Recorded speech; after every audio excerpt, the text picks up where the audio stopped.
Нападачот кој маскиран пукаше во пулмологот за Кирија Шаини е од Гостивар. Има 36 години и се уште во бегство. Но зад организацијата на обидот за убиство на лекарот од Слупчани и носител на советничка листа на ДУИ во општина Липково, стои сопругата на жртвата, соопшти МВР и потврди дека таа е уапсена.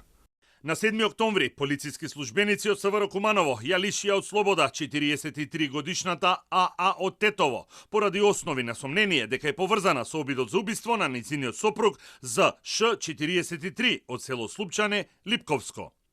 Исто така, во врска со настанот на службен разговор во СВР Куманово се повикани 6 лица против 36 годишниот љФ од Гостивар, кој се сомничи за обид за убиство и се уште е во бегство. По консултација со основното јавно обвинителство, исто така ќе биде поднесена кривична пријава. Пулмологот за Кирија Шаини по пукањето е во добра здравствена состојба и е пуштен на домашно лекување. Беше застрелан во центарот на Куманово. Имал 4 рани од куршуми.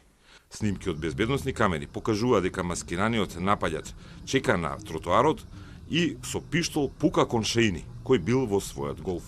Местото на инцидентот е пред општина Куманово и во непосредна близина на судот, обвинителството и полициската станица во овој град.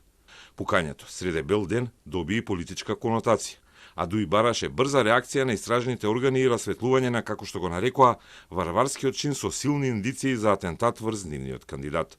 Доколку е можно политички кандидат да биде нападнат со огнено оружје во сред изборна кампања, во сред град, тогаш ниту еден граѓанин не може да се чувствува безбеден. Поради нападот, но и според нив, лошата безбедносна состојба и оружени инциденти во градска средина, СДСМ побара оставка од министерот за внатрешни работи Панче Тошковски, кој им врати дека нема да даде оставка на папагалските барања на опозицијата, која треба прво да почека да заврши истрагата.